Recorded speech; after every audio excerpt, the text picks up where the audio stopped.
എനിക്ക് എൻ്റെ ലൈഫിൽ ഐ മീൻ ഫേസ്ബുക്കിലാണെങ്കിലും ഇൻസ്റ്റയിലാണെങ്കിലും ഫോട്ടോസ് ഇടാനുള്ള ഒരു ധൈര്യം വരാൻ കാരണം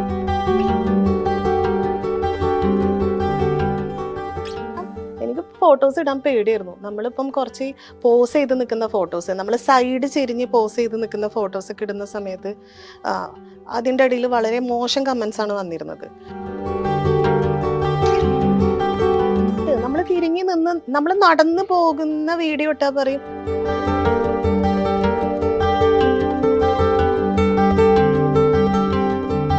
അധികം ഫാഷൻ ഫീൽഡിൽ ഈ പറഞ്ഞ പോലെ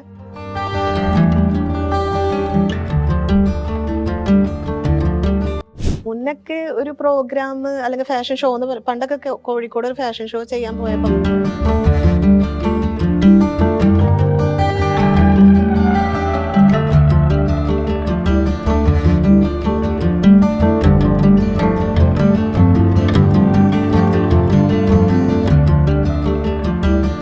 നിങ്ങളുടെ ഡിസൈനർ ഹോം എന്ന സ്വപ്നം യാഥാർത്ഥ്യമാക്കുന്നു. സാൻബിൾഡ് ഡിസൈൻഡ് ബൈ കോൺസെപ്റ്റ്സ്. അടച്ചുപൂട്ടൽ നിന്നും എത്ര നാളിനുള്ളിൽ പുറത്തേക്ക് ഇറങ്ങി?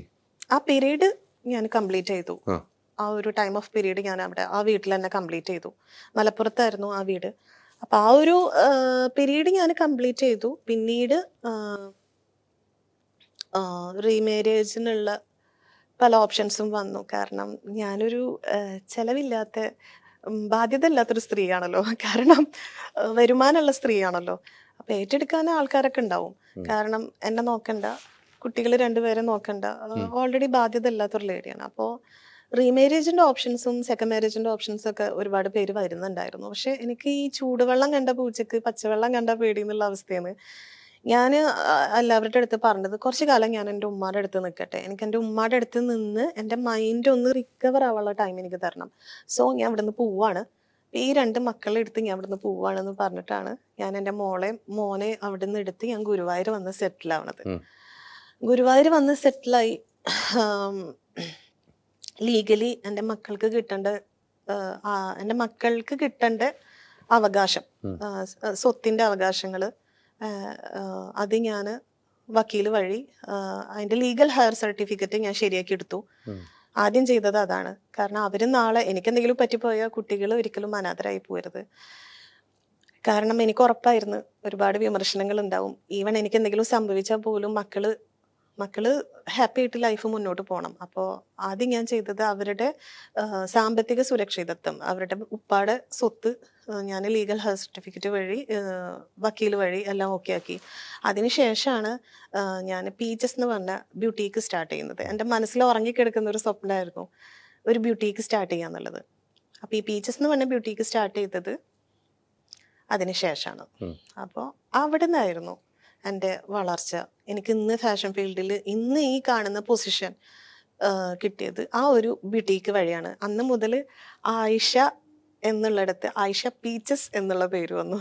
അങ്ങനെയാണ് പേര് പറഞ്ഞത്. ഈ പുനർവിവാഹം നിർബന്ധിച്ചത് ആയിഷയുടെ വീട്ടുകാരാണ്? പുനർവിവാഹം എന്നുള്ളത് ഒരിക്കലും പുനർവിവാഹം എന്ന് പറയുന്നത് സ്ത്രീകൾക്ക് പാടില്ലാത്തൊരു കാര്യമാണല്ലോ ഹൈദർജി. ശ്രദ്ധിച്ചിട്ടുണ്ടോ?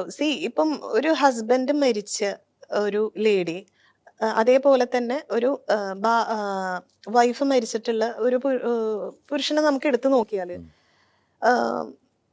ഓൾറെഡി വിഡോവർ ആയിട്ടുള്ള ഒരു പുരുഷന്റെ അടുത്ത് ആളുകൾ പിറ്റേ ദിവസം ചെന്ന് പറയും, ഭാര്യ മരിച്ചു കഴിഞ്ഞ് ഒരു അറ്റ്ലീസ്റ്റ് 1 month കഴിയുമ്പോഴൊക്കെ പറയും, തുള്ളി വെള്ളം ചിരിച്ചൊരാൾ വേണ്ടേ, അങ്ങനെ പോയാൽ മതിയാ, ഭക്ഷണം കഴിച്ച് കൈ തുടക്കാൻ തോർത്തിങ്ങനെ കാണിക്കാൻ ഒരു പെണ്ണ് വേണ്ടേ, അപ്പോഴങ്ങനെ പറയുള്ളൂ.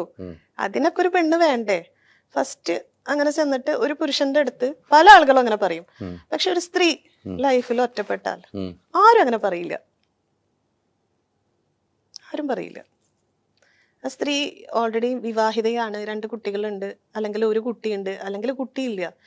റീമാരേജിനെ പറ്റിയിട്ട് ആരും പ്രോത്സാഹനം ചെയ്യില്ല, അതിനെ എൻകറേജ് ചെയ്യില്ല. അതെന്താണ് നമ്മളെ സമൂഹത്തിൽ അങ്ങനെ നീ ഒരുപാട് ചിന്തിച്ചിട്ടുണ്ട്. ഞാൻ ഈ പറഞ്ഞതിൽ എന്തെങ്കിലും തെറ്റുണ്ടോന്ന്? അല്ല, അപ്പോഴല്ലേ എന്നോട് പറഞ്ഞ വേറെ വിവാഹത്തിനെ കുറിച്ച് ആലോചിച്ച് തുടങ്ങിയിരുന്നു, വീട്ടിലിരുന്നു, വേറെ വീട്ടിലിരുന്നു എന്ന് പറഞ്ഞു. പിന്നീട് എന്നെ സംബന്ധിച്ചിടത്തോളം ഞാൻ പറഞ്ഞല്ലോ, എനിക്ക് ഇനി വീണ്ടും ഒരു അടിമ അടിമത്ത അങ്ങനെ ജീവിതം അങ്ങനെ ഒരു കഴിയും. ലൈഫിനോട് എനിക്ക് താല്പര്യം ഉണ്ടായിരുന്നില്ല.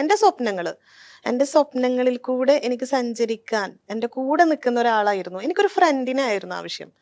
എന്റെ മക്കളെ മനസ്സിലാക്കുന്ന, എന്റെ സ്വപ്നങ്ങളുടെ കൂടെ സഞ്ചരിക്കാൻ പറ്റുന്ന, എനിക്ക് ആഗ്രഹമുള്ള എന്റെ പ്രോഗ്രാംസ് ഫാഷൻ ഫീൽഡാണ്. അപ്പോൾ അവിടെ പ്രോഗ്രാംസ് ചെയ്യാനും എനിക്ക് ഇഷ്ടപ്പെട്ട കോസ്റ്റ്യൂം ഇടാനുള്ള സമ്മതിക്കുന്ന, നമ്മുടെ കൂടെ നമ്മുടെ ഒരു ഫ്രണ്ടായിട്ട് നിൽക്കുന്ന ഒരു ബെറ്റർ ഹാഫിനാണ് ഞാൻ ആഗ്രഹിച്ചിട്ടുള്ളത്. അല്ല, അല്ലാതെ ഇവിടെയും ഒരു രണ്ട് പ്രസക്തമായി ഇപ്പം രണ്ട് കുട്ടികളുമായിട്ട് നമ്മൾ അവിടെ നിന്ന് ഇറങ്ങുന്നു, നമ്മുടെ വീട്ടിൽ വന്ന് താമസിക്കുന്നു, അതെ പിന്നീട് നമ്മുടെ സ്വപ്നങ്ങളെല്ലാം ഫലം കണ്ടതിൻ്റെ അടിസ്ഥാനത്തിലാണ് ഇപ്പോൾ ഇവിടെ തന്നെ ഇരിക്കുന്നത്. അതെ അതെ ആ സ്വപ്നങ്ങളിൽ തടസ്സം ഇപ്പം വേറൊരു വിവാഹം ചെയ്യുമ്പം നമ്മുടെ കൂടെ ആയിരിക്കും മക്കൾ ചിലപ്പോൾ, അല്ലേ? അതെ അതെ മക്കള് ആ ചെറിയ പ്രായത്തിൽ നമുക്കാണ് അവകാശം. അതെ അതെ ഒരു വിവാഹത്തിന് ഒരാൾ വന്നു കഴിഞ്ഞാൽ ആ മക്കളെ ഉൾപ്പെടെ ഏറ്റെടുക്കാൻ പുരുഷന്മാർ തയ്യാറാകാറുണ്ടോ? ഒരിക്കലുമില്ല. ഇപ്പൊ ആ ഒരു ടൈം ഓഫ് പീരീഡിൽ ഒരുപാട് പ്രപ്പോസൽസ് വന്ന സമയത്തും അവർ പറഞ്ഞിരുന്നത്, സത്യം പറഞ്ഞാൽ എനിക്ക് ചിരി വരാറുണ്ട്. കാരണം വെച്ചാൽ എൻ്റെ വീട്ടില് എൻ്റെ വീട്ടുകാര് ഇങ്ങനെ മാട്രിമോണിയിൽ രജിസ്റ്റർ ചെയ്തിട്ടുണ്ടായിരുന്നു. അപ്പൊ അവർ വിളിച്ച് പറയുന്ന ഒരു കാര്യം എന്താ വെച്ചാല്, കുട്ടികൾ നിന്റെ ഉമ്മാടെ ഉപ്പാടെ അടുത്ത് നിൽക്കട്ടെ, ഓക്കെ, നമുക്ക് ഒരുമിച്ച് ദുബായിൽ പോവാം, കുട്ടികൾ നിന്റെ ഉമ്മാടെ ഉപ്പാടെ അവര് സേഫ് ആയിട്ട് അവിടെ നിന്നോട്ടെ. ഒരിക്കലും കുട്ടികളെ കൂടെ നിർത്താൻ ആഗ്രഹിക്കില്ല. ബട്ട് ഒരു പുരുഷനാണ്, ഭാര്യ മരിച്ചു എന്ന് സപ്പോസ് വിചാരിക്കാം, ആ വരുന്ന സ്ത്രീ ആ കുട്ടികളെ നോക്കിയിരിക്കണം. ചുറ്റുപാട് ഞാൻ ഓരോ എക്സാമ്പിൾ പറയുന്നില്ല, ഈവൻ നമ്മുടെ സെലിബ്രിറ്റീസിന്റെ ലൈഫിൽ വരെ സംഭവിച്ചുകൊണ്ടിരിക്കുന്ന കാര്യങ്ങളാണ്. ഒരു പെണ്ണിന്റെ ആദ്യത്തെ ഭർത്താവിലുള്ള കുട്ടികളെ ഏറ്റെടുക്കാൻ രണ്ടാമത് വരുന്ന ഭർത്താവ് തയ്യാറാവില്ല. തിരിച്ച് വളരെ വളരെ അപൂർവമായിട്ട് ത്യാഗം, അതായത് അത്രയും നല്ല മനസ്സുള്ള ആൾക്കാരുണ്ട്, ഇല്ലാന്ന് ഞാൻ ഒരിക്കലും പറയുന്നില്ല.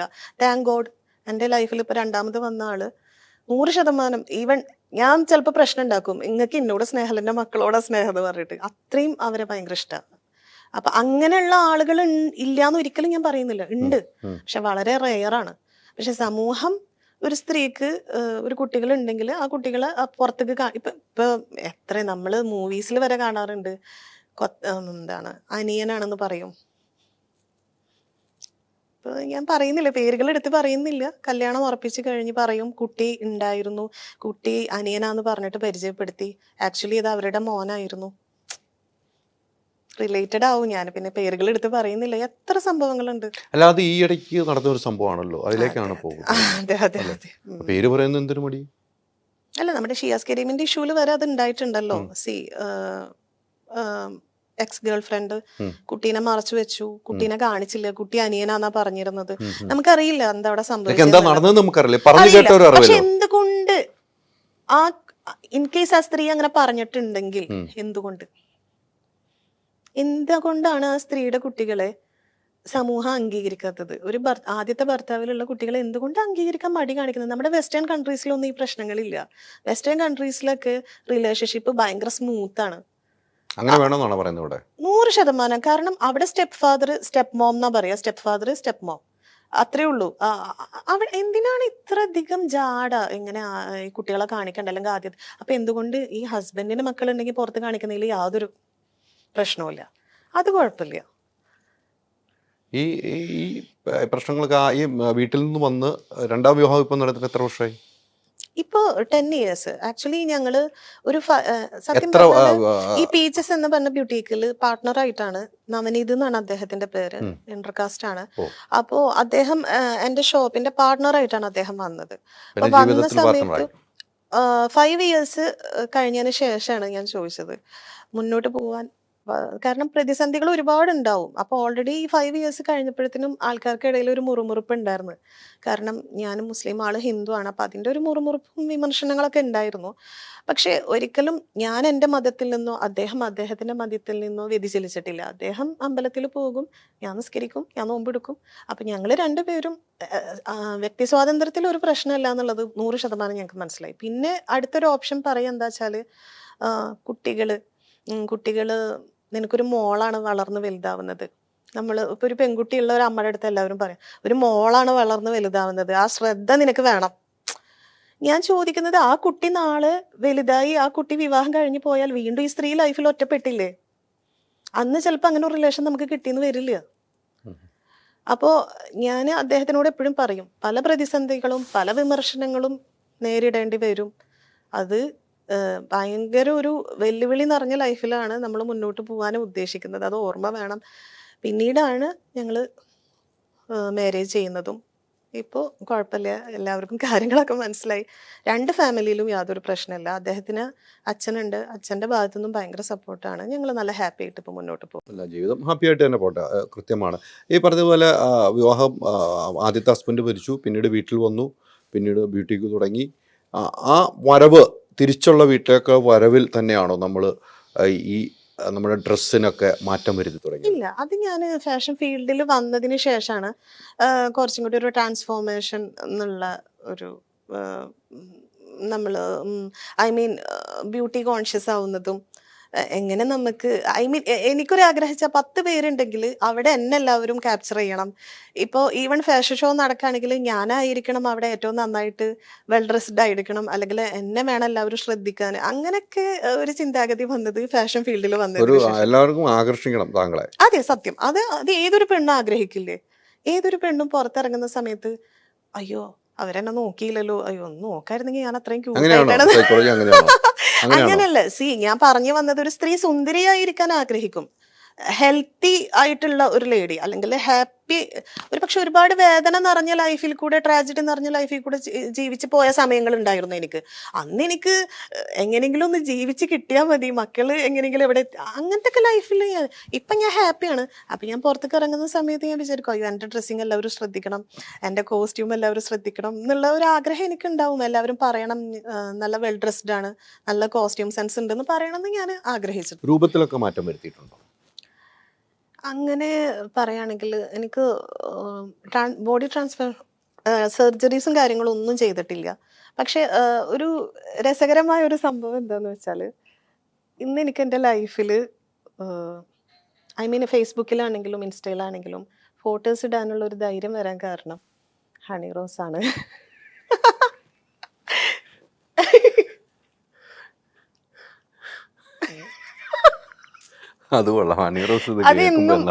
സത്യം, അത് എന്തെങ്കിലും എനിക്ക് ആ ഒരു കടപ്പാട് അറിയിക്കണം, ആ ഒരു നന്ദി അറിയിക്കണം. കാരണം ഞാനേ ഇതെങ്ങനെ പറയാന്ന് എനിക്കറിയില്ല.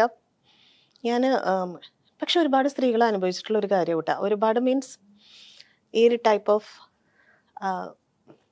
ബോഡിയുള്ള സ്ത്രീകൾ അനുഭവിച്ചിട്ടുള്ള ഒരു കാര്യമായിരിക്കും, കുറച്ച് ചബ്ബിയായിട്ടുള്ള അവർ അനുഭവിച്ചിട്ടുള്ള ഒരു കാര്യമായിരിക്കും. ഞാൻ മുന്നേ റോട്ടിൽ കൂടെ ഒക്കെ നടന്നു പോകുന്ന സമയത്ത്, നമ്മളിങ്ങനെ റോട്ടിൽ കൂടെ നടന്നു പോയി കുറച്ച് കഴിയുന്ന സമയത്ത് എല്ലാ നാട്ടിലും ഉണ്ടാവുമല്ലോ ഒരു പൂവാല സംഘം. അപ്പം നമ്മളിങ്ങനെ നടന്ന് കുറച്ച് കഴിയുന്ന സമയത്ത് ഇവരെന്തോ പറഞ്ഞ് ചിരിക്കുന്നുണ്ടെന്ന് എനിക്ക് മനസ്സിലായി.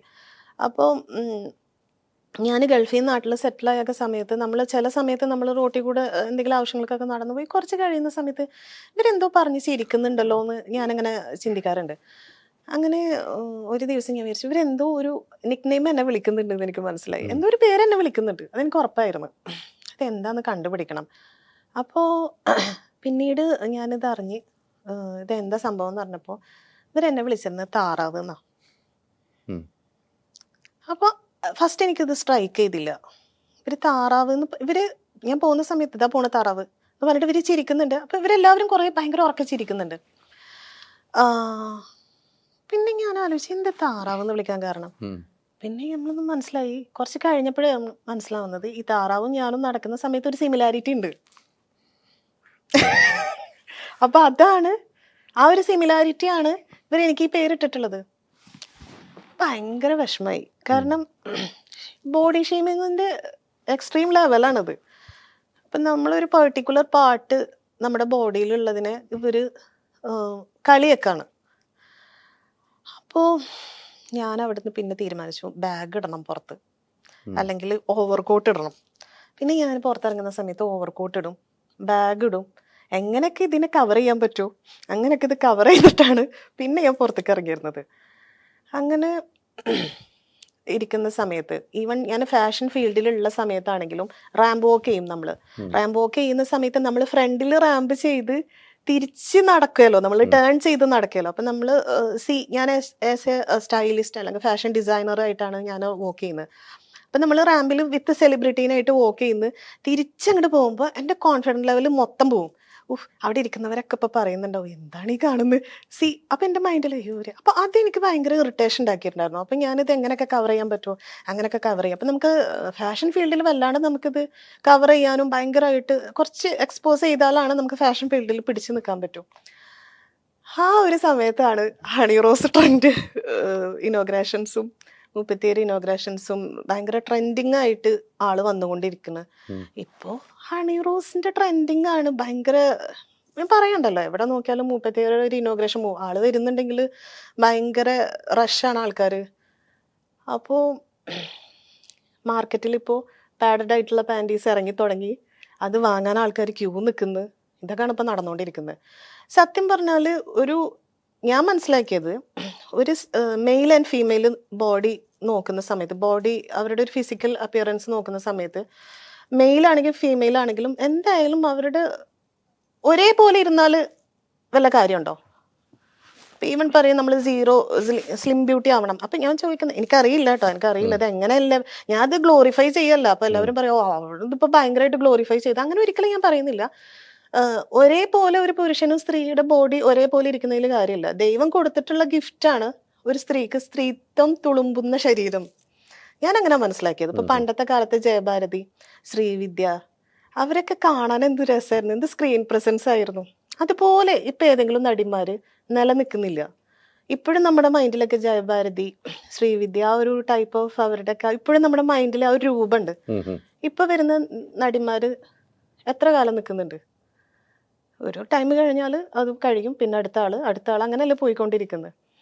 അപ്പം അത് ഒരു സൗന്ദര്യത്തിൻ്റെ ഒരു സ്ത്രീത്വം തുളുമ്പുന്ന ശരീരം, അല്ലെങ്കിൽ ഒരു ചബ്ബയായിട്ടുള്ള ഒരു ലേഡീനെ എന്തിനാണ് ആൾക്കാർ ഇങ്ങനെ ബോഡി ഷെയിം ചെയ്യേണ്ട ആവശ്യം എന്ന് ഞാൻ ചിന്തിച്ചിട്ടുണ്ട്. ഇപ്പോൾ ധൈര്യമായിട്ട് ഞാൻ ഫേസ്ബുക്കിൽ പോസ്റ്റുകൾ ഇടാറുണ്ട്. അതാണ് ഞാൻ പറഞ്ഞ് എനിക്ക് ഹണി റോസിനോട് എന്തോ കടപ്പാടുണ്ട് ഇത്. കാരണം എനിക്ക് ഫോട്ടോസ് ഇടാൻ പേടിയായിരുന്നു. നമ്മളിപ്പം കുറച്ച് പോസ് ചെയ്ത് നിൽക്കുന്ന ഫോട്ടോസ്, നമ്മൾ സൈഡ് ചെരിഞ്ഞ് പോസ് ചെയ്ത് നിൽക്കുന്ന ഫോട്ടോസൊക്കെ ഇടുന്ന സമയത്ത് അതിൻ്റെ ഇടയിൽ വളരെ മോശം കമൻസ് ആണ് വന്നിരുന്നത്. എനിക്ക് ഇടാനും പേടിയായിരുന്നു. ഇപ്പം ഞാൻ ധൈര്യമായിട്ട് ഫേസ്ബുക്കിലാണെങ്കിലും ഇൻസ്റ്റാഗ്രാമിലൊക്കെ ഫോട്ടോസ്. ഇപ്പൊ വരുന്ന കമന്റ് പാവങ്ങളുടെ ഹണി റോസ് എന്നാണ്.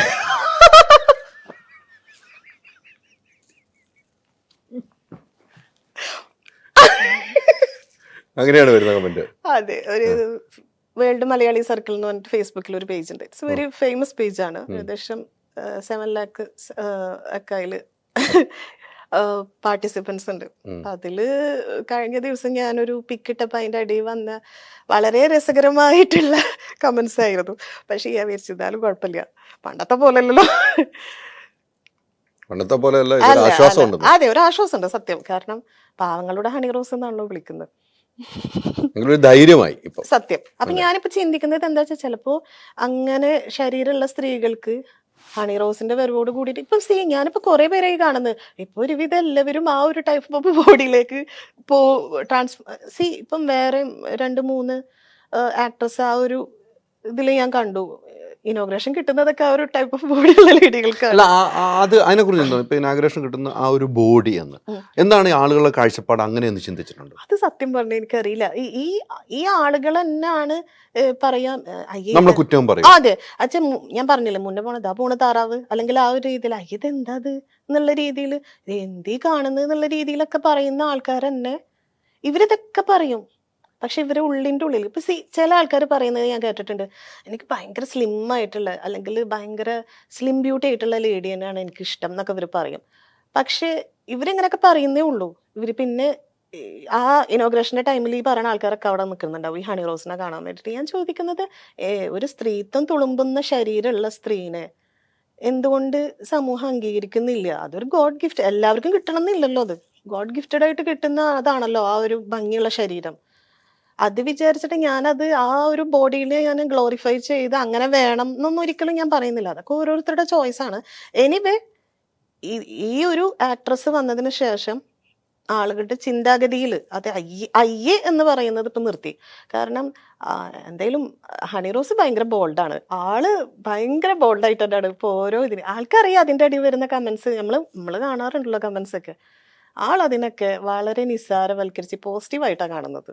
അപ്പൊ ആ ഒരു മെന്റാലിറ്റി ഇപ്പൊ എനിക്കും വന്ന്. പറയുന്നവര് പറയട്ടെ, അതെ, പറയുന്നവർ പറയട്ടെ. നമുക്ക് ഏത് രീതിയിലും പോസ് ചെയ്തിട്ട് ഇടാം. പോസ് ചെയ്തിട്ട് നമ്മൾ തിരിഞ്ഞു നിന്ന് നമ്മൾ നടന്നു പോകുന്ന വീഡിയോ ഇട്ടാ പറയും അത് കാണിക്കാൻ വേണ്ടിയിട്ടതാ. നടന്നു പോകുന്ന വീഡിയോ ഇട്ടാ പറയും അത് കാണിക്കാൻ വേണ്ടിയിട്ടതാ. അങ്ങനെ പറയാ. അതിൽ നിന്നൊക്കെ ഇപ്പൊ ഒരു മാറ്റം വന്നിട്ടുണ്ട്. പിന്നെ ഇപ്പൊ ഞാൻ നടന്നു പോകുന്നതും തിരിഞ്ഞു നിൽക്കുന്നതും അങ്ങോട്ട് പോകുന്ന വീഡിയോസ് ഒക്കെ ഇപ്പൊ ഇടാറുണ്ട്, എല്ലാം ഇടാറുണ്ട്. ഈ സാമ്പത്തികമൊക്കെ ആയിട്ട് ഇപ്പൊ എങ്ങനെയാണ്, ഭദ്രതയല്ലേ? അതെ അതെ അതെ, ഓക്കെയാണ്. ഹാപ്പി ആയിട്ട് മുന്നോട്ട് പോകണു. എൻ്റെ ഉപ്പാടെ ഒരു ഷോപ്പിംഗ് കോംപ്ലക്സ് ഉണ്ട്. ഉപ്പാടെ മരണശേഷം എനിക്കത് നോക്കി നടത്താനുള്ള ഇതൊന്നും ഉണ്ടായിരുന്നില്ല. പിന്നെ എൻ്റെ ഹസ്ബൻഡ് മരിച്ചതിന് ശേഷമാണ് എൻ്റെ ഹസ്ബൻഡിന്റെ ബിസിനസ്സും ഞാൻ നോക്കി നടത്താൻ തുടങ്ങിയത്. എന്നോട് പറഞ്ഞിരുന്നത് ഹസ്ബൻഡിന്റെ ബിസിനസ് എന്തൊക്കെയായിരുന്നു? ഹസ്ബൻഡിന്റെ ബിസിനസ് ആണ് റൈസ് ആൻഡ് ഫിഷ് എന്ന് പറഞ്ഞ ഒരു റെസ്റ്റോറന്റ് ഉണ്ട്. പിന്നെ അദ്ദേഹത്തിന്റെ ഒരു സ്കൂളും ഞങ്ങളുടെ പ്ലോട്ടിൽ തന്നെ ഒരു സ്കൂളും പ്രവർത്തിക്കുന്നുണ്ട്. എത്രാം ക്ലാസ് വരെ ഉള്ളത്? അത് ഇതാണ് നീറ്റ് എക്സാം, അതേപോലെ തന്നെ ആ ഒരു ടൈപ്പ് ഓഫ്. പിന്നെ അവിടെ ഹോസ്റ്റൽ സൗകര്യം എല്ലാം ഉണ്ട്. അപ്പൊ അതൊക്കെ പിന്നെ നോക്കി നടത്താനുള്ള ആ ഒരു ഇതൊക്കെ വന്നത് ലൈഫിൽ ഒറ്റപ്പെട്ടതിന് ശേഷം. അത് ആ ഒരു ധൈര്യമൊക്കെ ആദ്യമൊക്കെ ഞാന് നീ ഇതൊന്നും ചെയ്യേണ്ട ആൾക്കാർ നമ്മുടെ ഫാമിലിയിലുള്ളവർ ഇത് ചെയ്തോളും, നീ കുട്ടികളുടെ കാര്യം നോക്കുക, കുട്ടികളെ രാവിലെ സ്കൂളിൽ വിടുക, കുട്ടികളെ ഉച്ചക്ക്. കാരണം സ്വാഭാവികമായിട്ടും ഈ ജോലി ചെയ്യുന്നത് പോലെയല്ല. സാമ്പത്തിക ബുദ്ധിമുട്ടൊന്നും ഇല്ല എന്ന് പറയുന്നു. ഈ ഫാഷൻ മേഖലയിൽ പോകുമ്പോൾ അവിടെ നിന്നൊന്നും പൈസയ്ക്ക് വേണ്ടിയല്ലേ ഒന്നും ചെയ്യുന്നത്? ഞാൻ പറഞ്ഞില്ലേ ഓൾറെഡി, നമുക്ക് ഈ ഫീൽഡിൽ ഇപ്പം ചിലർ പറയും മാം ഇങ്ങനെ സ്കൂളിൽ ജഡ്ജായിട്ട് വരാൻ പറ്റുമോ, ഫാഷൻ ഷോ നടക്കുന്നുണ്ട് മാം പറയൂ, നമ്മൾ അക്കൗണ്ടിൽ എമൗണ്ട് ഇടാം. അപ്പം ഞാൻ ഇത്ര ഇടണം എന്നൊന്നും ഞാൻ പറയില്ല. ട്രാവൽ എക്സ്പെൻസ് ഇട്ടാൽ ഓക്കെ, നമുക്ക് അവിടെ എത്താമെന്നുള്ളത് നോക്കാമെന്നല്ലാണ്ട്. കാരണം ഞാൻ ചിന്തിക്കുന്നത് എന്താ വെച്ചാൽ അവർക്കൊരു ഹാപ്പിനെസ്, നമ്മൾ ജഡ്ജായിട്ട് വരുന്ന അവിടെ ജഡ്ജ്മെൻറ്റിൽ ഇരിക്കുന്ന കുട്ടികൾ നല്ല രീതിയിൽ ഷോ ചെയ്ത് പോട്ടെ. അങ്ങനെ എന്തിനാ, നമ്മൾ ഓൾറെഡി സെറ്റിൽഡ് ആണ്, പിന്നെ നമ്മളിങ്ങനെ എല്ലാവരും വിളിച്ചിട്ട് ഇതിലേക്ക് ആക്കണ്ടല്ലോ. സാമ്പത്തികത്തിന്റെ ഒരു പ്രശ്നം. ഇപ്പം ഐഷയെ സമീപിച്ച് നമുക്കൊരു പ്രോഗ്രാം അവതരിപ്പിക്കണമെന്ന് പറഞ്ഞാൽ ഐഷയ്ക്ക് പൈസ വേണ്ട അല്ലേ? അതെ അതെ, അതല്ലേ ഉള്ളടക്കം. ഈ ഇന്റർവ്യൂ കണ്ടിട്ട് എത്ര പേരെ സമീപിച്ചാലും എനിക്ക് ഉത്തരവാദിത്വമൊന്നുമില്ല. ഫാഷൻ ഫീൽഡ് എന്ന് പറയുമ്പോൾ അവിടെ വരുന്ന ഒരു ലേഡി ട്രാൻസ്ജെൻഡർ ആണോ ഗേ ആണോ എന്നുള്ള ഭയങ്കര ഭംഗിയുള്ള മോഡൽസ് ഉണ്ടാവും. പക്ഷെ കുറച്ച് കഴിയുമ്പോഴാണ് അവർ ഗേ ആണെന്നറിയാം. അല്ലെങ്കിൽ ഭയങ്കര ഭംഗിയുള്ള ഫീമെയിൽ മോഡൽസ് ഉണ്ടാവും. കുറച്ച് കഴിയുമ്പോഴാണ് ഇവർ ട്രാൻസ് ആണ് എന്നല്ല. അപ്പോൾ ആ ഫീൽഡ് എന്ന് പറഞ്ഞാൽ ഒരു വല്ലാത്ത ഫീൽഡാണ് ഫാഷൻ ഫീൽഡ്. അതിലേക്കൊക്കെ പോവുകയാണെങ്കിൽ പിന്നെ തിരിച്ചറിയാൻ പോലും പറ്റാത്ത ആളുകൾ സൗന്ദര്യമുള്ളവരുണ്ടല്ലേ? ഭയങ്കര ക്യൂട്ടും ഭയങ്കര ഹാൻസം ആയിട്ടുള്ള മോഡൽസ് ഉണ്ട്. പക്ഷെ അധികം ഫാഷൻ ഫീൽഡിൽ ഈ പറഞ്ഞ പോലെ ഗേ ആയിട്ടുള്ള ആൾക്കാരൊക്കെ.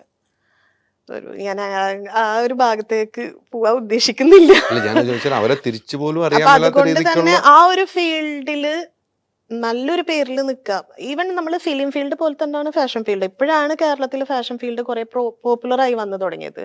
മുന്നൊക്കെ ഒരു പ്രോഗ്രാം അല്ലെങ്കിൽ ഫാഷൻ ഷോ എന്ന് പണ്ടൊക്കെ കോഴിക്കോട് ഒരു ഫാഷൻ ഷോ ചെയ്യാൻ പോയപ്പോൾ ഭയങ്കര പ്രശ്നം ഉണ്ടായിട്ടുണ്ട്, ചെയ്യാൻ പാടില്ല എന്ന് പറഞ്ഞിട്ടുള്ളത്. ഇപ്പൊ കോഴിക്കോടൊക്കെ ഷോസ് നന്നായിട്ട് നടക്കുന്നുണ്ട്. ഇപ്പം കേരളത്തിൽ എല്ലാ സ്ഥലങ്ങളിലും ഫാഷൻ ഷോ നന്നായിട്ട് നടക്കുന്നുണ്ട്. ഫാഷൻ ഫീൽഡ് നന്നായിട്ട് പോപ്പുലറായി വരുന്നുണ്ട്. അതെ അതെ, നന്നായിട്ട്. ഐഷയ്ക്ക് ഈ മേഖലയിൽ നിൽക്കുമ്പോൾ ഒരു ദുരനുഭവങ്ങൾ ഉണ്ടാകാറുണ്ടോ? ദുരനുഭവം എന്ന് പറഞ്ഞാൽ എനിക്ക് ആക്ച്വലി മഴവിൽ മനോരമയുടെ ഒരു പ്രോഗ്രാം ഉണ്ടായിരുന്നു, കിടിലം എന്ന് പറയുന്ന ഒരു പ്രോഗ്രാം ഉണ്ടായിരുന്നു. അപ്പൊ ആ പ്രോഗ്രാമിൽ എനിക്ക് ആ പ്രോഗ്രാമിൽ എനിക്ക് ഒരു സെഗ്മെന്റ് കിട്ടിയിട്ടുണ്ടായിരുന്നു. എനിക്ക് മീൻസ് ഞങ്ങളുടെ ടീമിന്. അപ്പോൾ മെറാക്കിസ് എന്ന് പറഞ്ഞ മോഡലിംഗ് കമ്പനിക്ക് വേണ്ടിയിട്ടാണ് ആസ് എ ഫാഷൻ ഡിസൈനർ എന്നുള്ള രീതിയിൽ ഞാൻ ഇറങ്ങിയിട്ടുണ്ടായിരുന്നത്. അപ്പോൾ പ്രോഗ്രാം കഴിഞ്ഞു. എല്ലാവരും മുകേഷ് ഏട്ടനും അതേപോലെ റിമി മാമും നവ്യ മാമൊക്കെ ആയിരുന്നു ഉണ്ടായിരുന്നത്. അപ്പോൾ അവരെല്ലാവരും ജഡ്ജ്മെന്റിൽ ഇരിക്കണം. ഓൾറെഡി ടൈം ഒരുപാടായി. അപ്പം എല്ലാവരും ഭയങ്കര ഡെസ്പാണ്. അപ്പോൾ ഞങ്ങൾ പറഞ്ഞു നമുക്ക് റാമ്പ് വാക്കും കൂടെ ചെയ്യാം വിത്ത് സെലിബ്രിറ്റീസ്. അപ്പോൾ ഓക്കെ നമുക്ക് റാമ്പ് വാക്ക് ചെയ്യാമെന്ന് എല്ലാവരും പറഞ്ഞു. എല്ലാവരും ഭയങ്കര ഹാപ്പി. കാരണം ഓൾറെഡി പ്രോഗ്രാമിൽ കഴിയാൻ കുറേ ലേറ്റ് ആയി, എല്ലാവരും ടയേർഡ് ആയിട്ടുണ്ടായിരുന്നു. അപ്പോൾ ഒരു ചിൽഡ് മൂഡ് വരാൻ വേണ്ടിയിട്ട് ഞങ്ങൾ ഒരു റാമ്പ് വാക്ക് പ്ലാൻ ചെയ്തു. അപ്പോൾ റാമ്പ് വാക്ക് പ്ലാൻ ചെയ്ത സമയത്ത് എനിക്ക് പെയറായിട്ട് മുകേഷ് ഏട്ടനെ കിട്ടിയത്. അപ്പം ഞാൻ ആദ്യം പറഞ്ഞു എനിക്ക് മുകേഷ് ഏട്ടൻ്റെ കൂടെ വാക്ക് ചെയ്താൽ മതിയെന്ന് ഞാൻ ആ ചാനലിൽ പറയുന്നുണ്ട്. അങ്ങനെ എനിക്ക് പേരായിട്ട് മുകേഷ് ചേട്ടനും എൻ്റെ കൂടെ കൊറിയോഗ്രാഫേഴ്സ് ആയിട്ട് വന്നിട്ടുള്ള വേറെ 2 പേരാ. അവര് ബാക്കിയുള്ള സെലിബ്രിറ്റീസിനെ ചൂസ് ചെയ്തു. അങ്ങനെ ഞാനും മുകേഷ് ചേട്ടനായിട്ട് വാക്ക് ചെയ്ത് തിരിച്ചു വന്നു. പ്രോഗ്രാം കഴിഞ്ഞു. ടിവിയിൽ പ്രോമോ വന്നു. ടിവിയിൽ പ്രോമോ വന്നപ്പോൾ ഓരോരുത്തർ എന്നെ വിളിക്കാൻ തുടങ്ങി. എന്താ നീ കാണിച്ചു വെച്ചേക്കുന്നത്? അല്ല നിന്റെ ഉദ്ദേശം എന്താ? എന്താ നിന്റെ ഉദ്ദേശം? നീ എന്തൊക്കെ കാണിക്കുന്നത്? നീ ഇതിനാണോ ഈ TV ഷോ എന്ന് പറഞ്ഞിട്ട് പോകുന്നത്? അപ്പൊ എനിക്കിത് എന്താ സംഭവം എന്ന് എനിക്ക് മനസ്സിലാവണില്ല. ഇവരിങ്ങനെ പറയുമ്പോൾ ഇവരിത് എന്തിനങ്ങനെ അനാവശ്യമായിട്ടുള്ള കാര്യം. അപ്പോൾ ഓരോരുത്തരും എനിക്ക് വീഡിയോസ് അയക്കാൻ തുടങ്ങി. അപ്പൊ ഈ പ്രോമോയില് വന്ന സംഭവം എന്താന്ന് വെച്ചാല് കാണുന്ന മെജോറിറ്റി ആൾക്കാർക്കും ഫാഷൻ ഷോ എന്താന്ന് അറിയില്ല. അപ്പൊ പ്രോമോയില് വന്നത് മുകേഷ് ചേട്ടന് എന്നെ പിടിച്ച് തിരിക്കുന്നതാ. എന്നെ ടച്ച് ചെയ്തു, എന്നെ തിരിക്കുന്നതാണ് പ്രോമോയില് വന്നത്. അപ്പോൾ നമ്മുടെ കിടിലത്തിന്റെ എപ്പിസോഡ് വരും, കമ്മിങ് സൂൺ എന്ന് പറഞ്ഞിട്ട് കാണിക്കുന്നുണ്ട്. അതിൽ എല്ലാവരും മോഡൽസിനെ കാണിക്കുന്നുണ്ട്. ആസ് എ ഡിസൈനർ എന്നുള്ള രീതിയിൽ എന്നെ കാണിക്കുന്നുണ്ട്, മുകേഷ് ചേട്ടനെ കാണിക്കുന്നുണ്ട്, മുകേഷ് ചേട്ടൻ എന്നെ പിടിക്കുന്നതും കാണിക്കുന്നുണ്ട്. അപ്പോഴേക്കും അവിടെ വിലയിരുത്തി, ഇതിനാണോ നീ ഫാഷൻ ഷോ എന്ന് പറഞ്ഞിട്ട് പോകുന്നത്? അപ്പോൾ ഞാൻ പറഞ്ഞു, അയ്യോ ഇത് റാംബോ വാക്കാണ്. ആ റാംബോ വാക്കിൽ അദ്ദേഹത്തിന് ഞാൻ റെസ്പെക്ട് ചെയ്യുന്നു, മുകേഷ് ചേട്ടനെ ഒരുപാട് റെസ്പെക്ട് ചെയ്യുന്നു. കാരണം നമ്മൾ ചെറുപ്പം മുതൽ കാണുന്ന മൂവീസിലൊക്കെ കാണുന്നതാണ് അദ്ദേഹത്തിന്റെ ഇതൊക്കെ. അപ്പോൾ എനിക്ക് ആക്ച്വലി നേരിട്ട് കണ്ടപ്പോൾ തന്നെ ഭയങ്കര നമുക്ക് നമ്മള് ഇഷ്ടപ്പെട്ട നടനെ കാണുമ്പോൾ നമുക്കൊരു ഇതുണ്ടാവുമല്ലോ. അപ്പൊ മുകേഷ് ചേട്ടനെ കണ്ടപ്പോൾ അയ്യോ മുകേഷ് ചേട്ടന്റെ കൂടെ തന്നെ റാംബോ വാക്ക് ചെയ്യണം. അതുകൊണ്ട് ഞാൻ ചാനലിൽ തന്നെ പറയുന്നുണ്ട് എനിക്ക് അദ്ദേഹത്തിന്റെ കൂടെ വാക്ക് ചെയ്യണം എന്നുള്ളത്. പക്ഷെ വാക്ക് ചെയ്ത് ഞങ്ങൾ റാംബോ വാക്ക് ചെയ്ത സമയത്ത് ആക്ച്വലി അദ്ദേഹം അങ്ങോട്ട് തിരിഞ്ഞിക്കണം, ഞാൻ ഇങ്ങോട്ടും തിരിഞ്ഞിക്കണം, അങ്ങനെ ഒരു പോസ് ഇടാന്നുള്ള പ്ലാനിങ് ആയിരുന്നു. അപ്പൊ അത് ഞാൻ ചെയ്തില്ല വെച്ചാൽ ഞാൻ അദ്ദേഹത്തിനെ റെസ്പെക്ട് ചെയ്തിട്ട് ഞാൻ വളരെ നല്ല കുട്ടിയായിട്ട് ഇങ്ങനെ നിൽക്കായിരുന്നു. അപ്പൊ അദ്ദേഹം പറഞ്ഞു, ഇങ്ങനല്ല പോസ് ഇട്, നീ എന്താ കാണിക്കുന്നത് എന്നുള്ള രീതിയിൽ പോസ് ഇടണ്ടേ നമുക്ക് എന്ന് പറഞ്ഞിട്ട് ആൾ എന്നെ തിരിച്ചു നിർത്തുന്നുണ്ട്. തിരിഞ്ഞു നിൽക്കുക എന്ന് പറഞ്ഞിട്ട് എന്നെ അതാണ് അവിടെ സംഭവിച്ചിട്ടുള്ളത്. ആക്ച്വലി അതൊരു റാംബോ വാക്ക് ആയിരുന്നു. ആ റാംബോ വാക്കിൽ അദ്ദേഹം എന്നെ കറക്റ്റ് ചെയ്യാണ്, നീ എന്താ കാണിക്കുന്നത്, കറക്റ്റ് തിരിഞ്ഞു നിൽക്ക് എന്ന് പറഞ്ഞിട്ട് അദ്ദേഹം എന്നെ തിരിച്ചു നിർത്താണ്. പക്ഷെ പ്രോമോ കണ്ടോടുകൂടി ആളുകൾ വിലയിരുത്തി, ഇതാണ് ഇപ്പൊ അവളെ പരിപാടി, ഫാഷൻ ഷോ എന്ന് പറഞ്ഞിട്ട് അഴിഞ്ഞാടാൻ പോവാ. അപ്പൊ ഞാൻ ഇവരോടൊക്കെ പറയുന്നുണ്ട്, നിങ്ങൾ പ്രോമോ അല്ലേ കണ്ടിട്ടുള്ളൂ, നമ്മള് എപ്പിസോഡ് വരട്ടെ, എപ്പിസോഡിൽ നിങ്ങൾക്ക് മനസ്സിലാക്കാൻ പറ്റും എന്താ സംഭവിക്കുന്നത്, എപ്പിസോഡ് കാണൂ. ഈ പറഞ്ഞ എല്ലാവർക്കും എപ്പിസോഡ് ഇറങ്ങിയിട്ട് ഞാൻ അയച്ചു കൊടുത്തു. അത് കാണാൻ താല്പര്യമില്ല, അത് കാണുന്നില്ല. ഇതാണല്ലോ പ്രശ്നം.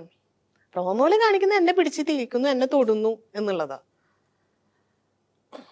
പക്ഷെ എപ്പിസോഡ് കഴിഞ്ഞു, ഞാൻ റാംബോ വാക്ക് ചെയ്തിട്ട് അദ്ദേഹത്തിന്റെ കൂടെ നടന്നു വരുന്നു, ഞാൻ തിരിഞ്ഞു നിൽക്കേണ്ടതിന് പകരം ഞാൻ നിൽക്കാത്തത് കാരണം കൊണ്ടാണ് അദ്ദേഹം എന്നെ തിരിച്ചു നിർത്തുന്നത് എന്ന് മനസ്സിലാക്കാൻ അവർക്ക് താല്പര്യമില്ല. അതെ, നമുക്ക് അതറിയേണ്ട ആവശ്യമില്ല, നമുക്ക് ഇതറിഞ്ഞാ മതി.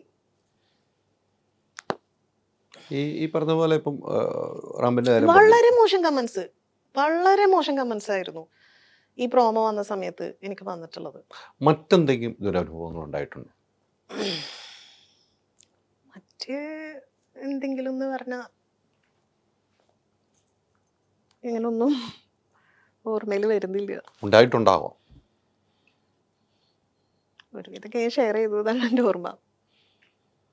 താങ്കളൊരു പെൺകുട്ടിയാണ്, താങ്കളുടെ ഡ്രസ്സിങ് രീതി, താങ്കളുടെ ശരീരപ്രകൃതി, ഇതെല്ലാം വെച്ച് വേറെ രീതിക്ക് ദുരനുഭവങ്ങൾ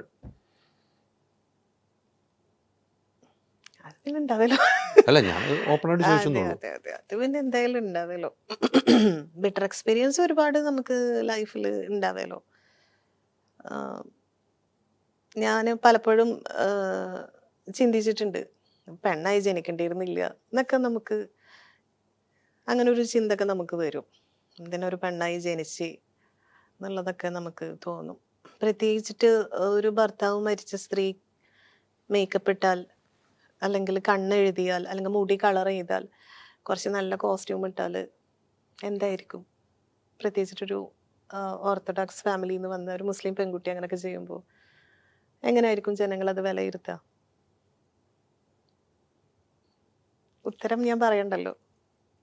അനുഭവങ്ങൾ ഒത്തിരിയായി അല്ലേ? ഉണ്ട്. പക്ഷെ അതൊക്കെ എനിക്ക് പിന്നെയും ഞാൻ കൂടുതൽ എൻ്റെ കോസ്റ്റ്യൂമിലും എൻ്റെ ഡ്രസ്സിങ് സെൻസിലും ഞാൻ കൂടുതൽ ശ്രദ്ധിക്കാനേ ശ്രമിച്ചിട്ടുള്ളൂ. ഐ മീൻ ഞാൻ ഡള്ളായിട്ട് ഇരിക്കാൻ ഉദ്ദേശിച്ചിട്ടില്ല. ഒരു പക്ഷേ ഇന്ന് എൻ്റെ ഹസ്ബൻഡിന്റെ സപ്പോർട്ടോട് കൂടിയിട്ടാണ് ഇന്ന് എനിക്ക് ഫാഷൻ ഫീൽഡിൽ ഇന്ന് ഈ നിലയിൽ എത്താൻ പറ്റിയത്. കാരണം ഞാൻ ഫാഷൻ ഫീൽഡിൽ വന്ന കാരണം കൊണ്ടാണ് ഇന്ന് എനിക്ക് ഇവിടെ ഇരിക്കാൻ പറ്റുന്നത്. സത്യമാണത്. ഹൈദർജിയുടെ മുന്നിൽ എനിക്ക് ഇരിക്കാൻ പറ്റുന്നത്. ഞാൻ ഒരുപാട് കാലമായിട്ട് പല ഇന്റർവ്യൂസിലും ആരാധനയോടെ നോക്കിക്കൊണ്ടിരിക്കുന്ന ഒരു വ്യക്തിയാണ് സാറ്. അപ്പം സാറിന്റെ മുന്നിൽ പോലും ഇരിക്കാനൊരു കാരണം എനിക്ക് ഫാഷൻ ഫീൽഡാണ്. അപ്പോൾ ഞാൻ എപ്പോഴും ഫാഷൻ ഫീൽഡ് എനിക്ക് ഒരുപാട് ഗുണം ചെയ്തിട്ടുണ്ട്. അപ്പോൾ ആ ഒരു ഫീൽഡിൽ നിൽക്കുന്ന സമയത്ത് നമ്മൾ നോർമൽ ഒരു ലേഡി നടന്നിട്ട് കാര്യമില്ല. നമ്മൾ രാവിലെ എണീക്കുന്ന ജസ്റ്റ് ഒരു ഷോൾ ഇട്ട് അല്ലെങ്കിൽ ജസ്റ്റ് ഒരു ഡ്രസ്സ് ഇട്ട് പുറത്തിറങ്ങിയാലോ അങ്ങനെ ആയാലോ ഒന്നും നമുക്ക് ആ ഫീൽഡിൽ പിടിച്ചു നിൽക്കാൻ പറ്റില്ല.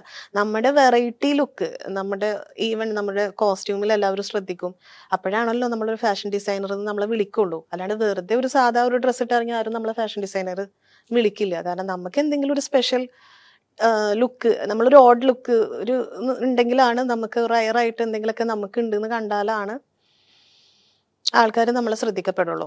അപ്പൊ അതുകൊണ്ട് തന്നെ ഈ ഫീൽഡിൽ നിൽക്കുന്ന സമയത്ത് നമുക്ക് മേക്കപ്പ് ആണെങ്കിലും എല്ലാം വളരെയധികം ശ്രദ്ധിക്കണം, കോസ്റ്റ്യൂം ആണെങ്കിലും വളരെയധികം ശ്രദ്ധിക്കണം, എല്ലാം ശ്രദ്ധിക്കണം. അവിടെ ഹസ്ബൻഡ് മരിച്ച സ്ത്രീയാണെന്നോ അതൊന്നും ആലോചിച്ചിരുന്നല്ലോ, ഒന്നും നടക്കാൻ പോവില്ല. അതുകൊണ്ടായിരിക്കാം എൻ്റെ കൂടെ തുടങ്ങിയിട്ടുള്ളവർ ഇന്ന് എവിടെ എത്തിപ്പെട്ടിട്ടില്ല. എനിക്കിന്ന് ഇവിടേക്ക് എത്തിപ്പെടാൻ പറ്റാൻ കാരണം ചിലപ്പോൾ ഞാൻ ഇത്രയധികം ശ്രദ്ധിച്ച കാരണം കൊണ്ടായിരിക്കാം. പാപ്പാടെ മരണമായിരിക്കും ഏറ്റവും ദുഃഖമുണ്ടായെന്നത് കാര്യം. മദ്രസയിൽ പഠിച്ചു എന്ന് പറഞ്ഞു നിർത്തുമ്പോൾ അല്ലെങ്കിൽ അതേ ഞാൻ കട്ട് ചെയ്ത് കളയണം. പിന്നെ ആ റൂമിന്റെ ഉള്ളിൽ കരച്ചിൽ മാത്രം കേൾക്കാം.